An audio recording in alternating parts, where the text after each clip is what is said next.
ได้เลยครับเซนแก๊ปโอ้เรามาเจอกันที่นี่นะเซนแก๊ป ได้ครับ มีความบังเอิญจังเลย มีนาฬิกาไหม ไม่มีแปลกเกิดนี้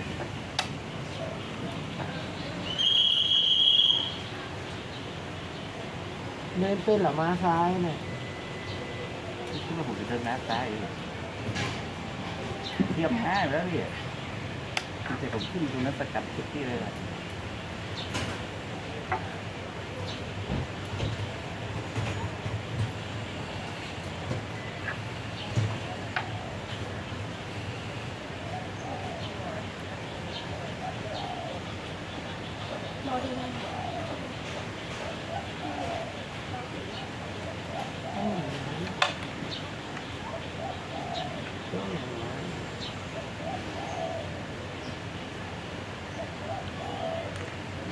ข้างหน้าที่จะที่หายไปแล้ว ฮะ อะไรนะ ข้างหน้าที่จะที่หายไปแล้ว แก้อะไรผิดนะครับแฮปปี้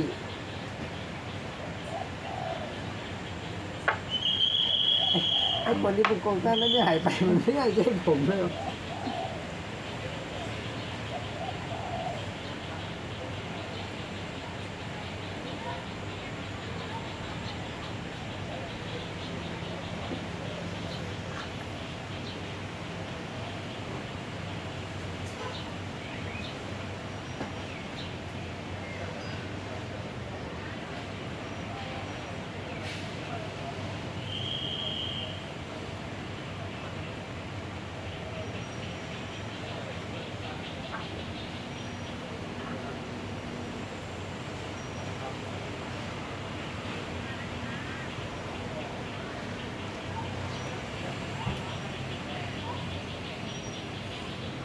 ผมจำไม่ได้จริงๆมันจะแข็ง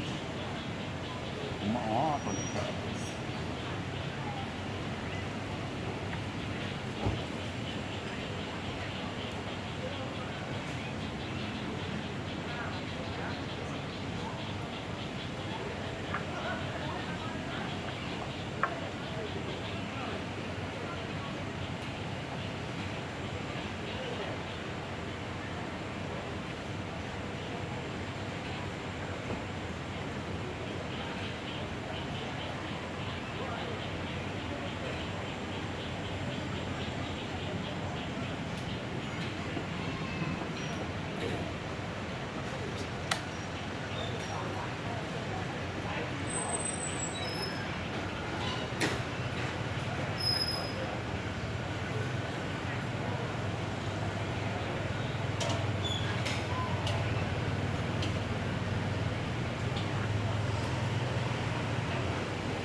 เช่นอะไรไม่เอาแล้วครับ จะเอาขุนว่า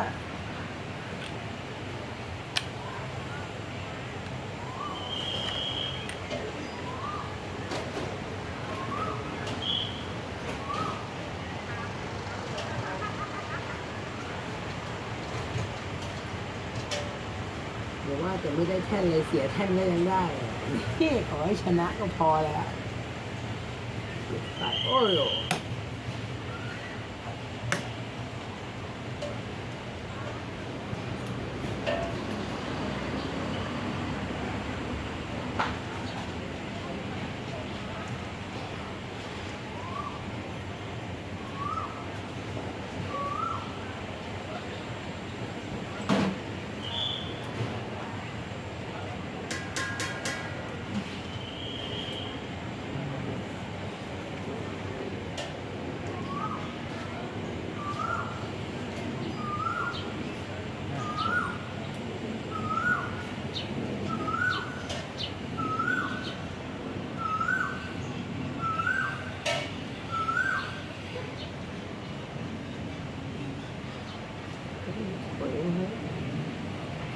ลอกด้วย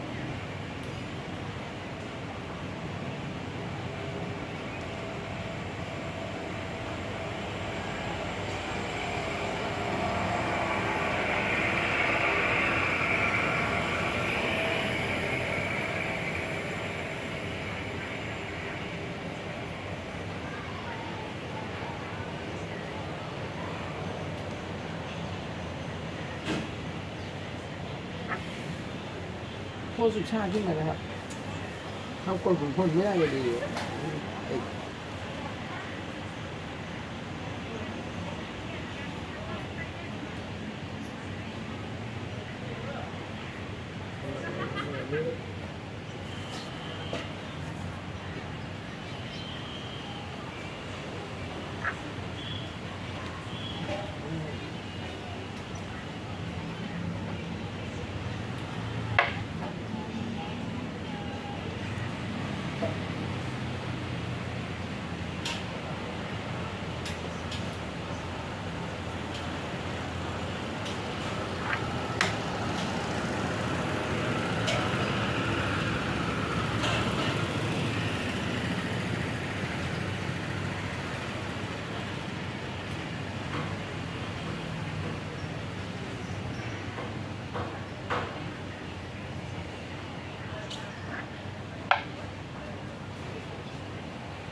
ลุกเข้าไปครับ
มันไม่มีต้มไทยตอนนี้มันไม่อร่อย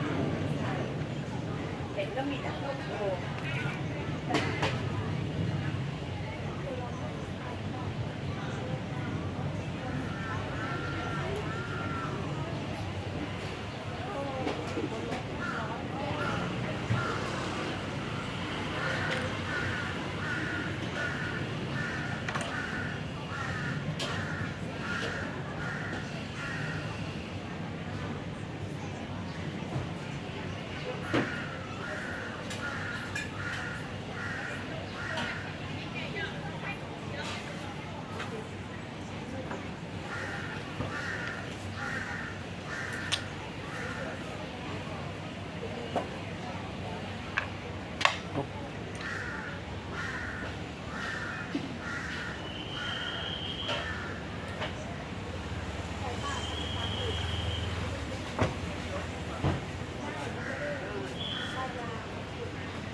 โอ้โห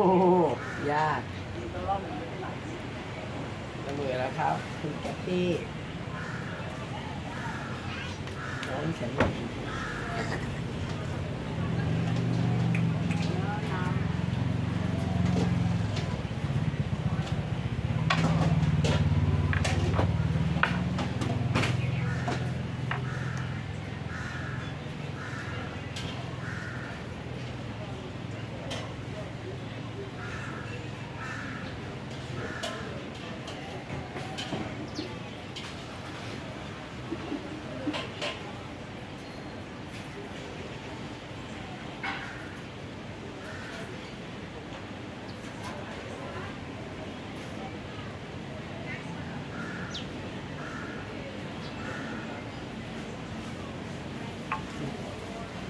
เดี๋ยวก็ไม่ให้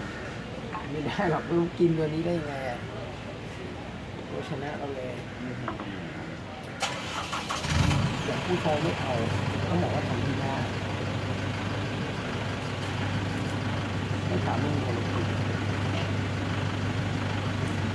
ชักเม็ดเนี่ยมันเป็นตัวประกันอยู่ชักม้าไม่ขาย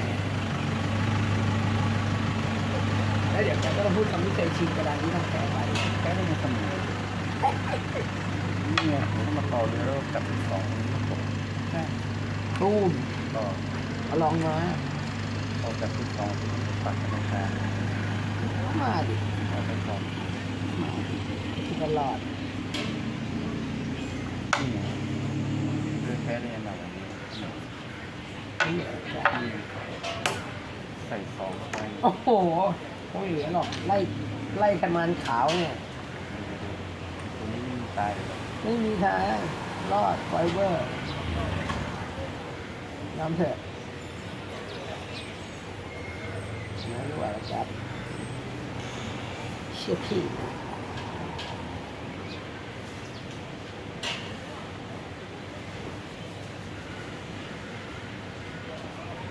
ถอยกับแพไม่ถอยกับแพ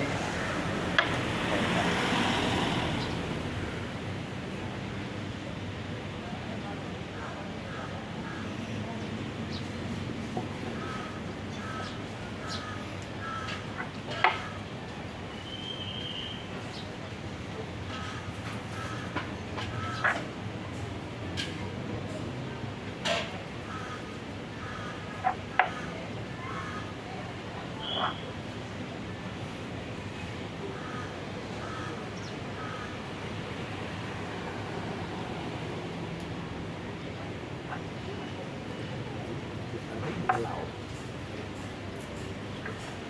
ล็อก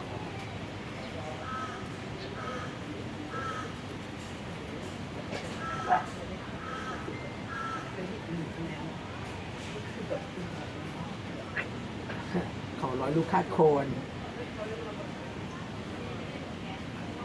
ได้มีใครไม่ได้ อืม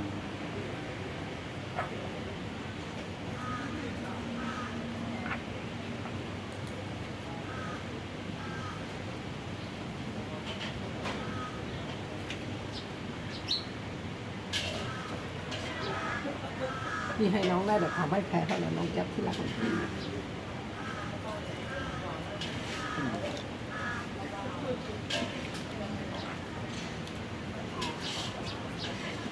ลุกเข้าไปทางโคโนโยลุกคดีป้องกันม้าตัวนี้ก่อน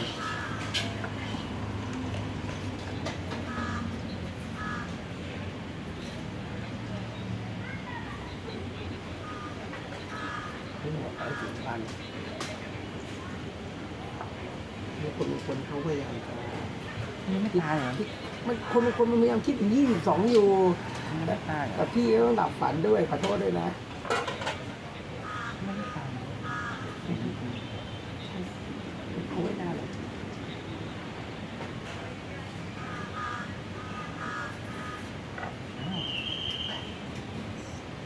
อะไรอะจ๊ะอะไรอะ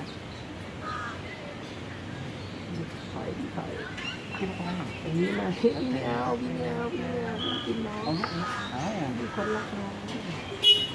ขอซีโฟยไว้ ห่อไว้ห่อไว้อย่าจะห่อไม่ห่อ ขอแบบนี้ด้วยอ่ะ โอ้ เอาไปโหดอ่ะ หอดูกับคนเนี่ยข้ามองนี่คืออะไรทำได้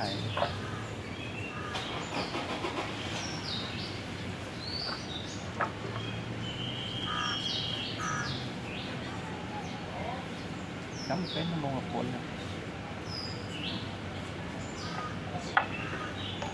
เน็ตลอยมาครับยังไงเร็วแทงก็ไม่ตรง เฮ้ยแค่หนึ่งแล้วไม่ธรรมดา